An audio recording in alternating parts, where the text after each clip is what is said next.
સુરતના પાંડેસરા વિસ્તારમાં 2 દિવસ પહેલા થયેલા યુવાનની ઘાતકી હત્યાકાંડમાં પોલીસે મોટી કાર્યવાહી કરાઈ છે. પોલીસે 7 આરોપીઓની ધરપકડ કરી છે, જેમાં 3 બાળ કિશોર પણ સામેલ છે. ચોંકાવનારી વાત એ છે કે મુખ્ય આરોપી થોડા દિવસો અગાઉ જેલમાંથી મુક્ત થયો હતો. પોલીસના જણાવ્યા અનુસાર પાંડેસરા વિસ્તારમાં યુવકની જૂની દુશ્મનાવટના કારણે ઉશ્કેરાયેલા જૂથે યુવકની ઘાતકી હત્યા કરી હતી. મૃતક યુવક પર આરોપીઓએ છરી અને હથિયારોથી હુમલો કરી હત્યા કરી હતી.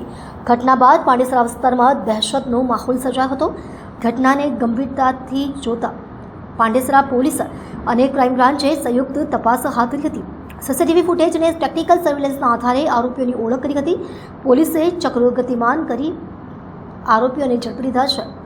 આ આરોપીઓમાંથી મુખ્ય આરોપી થોડા દિવસો પહેલા જ ગુનાહિત કેસમાં જેલમાં સજા ભોગવી બહાર આવ્યો હતો. જેલમાંથી છૂટતાની સાથે જ તેણે ફરી ગુનાહિત પ્રવૃત્તિઓ શરૂ કરી દીધી હતી તેમ પોલીસની તપાસમાં બહાર આવ્યું છે. અત્યાર સુધી પોલીસે તમામ આરોપીઓ સામે કાયદેસરની કાર્યવાહી શરૂ કરી છે અને બાળ કિશોરોની પણ જૂના કાયદાઓ હેઠળ તપાસ ચાલી રહી છે. પોલીસે જણાવ્યું હતું કે આવા અસામાજિક તત્વો સામે કડક પગલાં લેવામાં આવશે.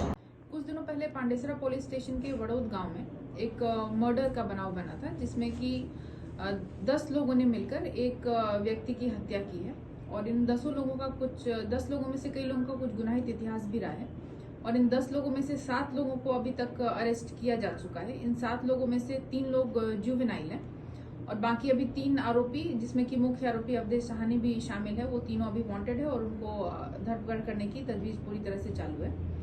और जो वांटेड आरोपी है वो अभी पासा में राजकोट जेल में था और जिस दिन ये मर्डर का बनाव बना है उस दिन ही वो सुबह में सूरत शहर में वापस आया था और उसके बाद उसने इस घटना को अंजाम दिया है और आगे की कार्यवाही पांडेसरा पुलिस के द्वारा अभी चालू है. मरने वाला कौन था, वजह क्या थी?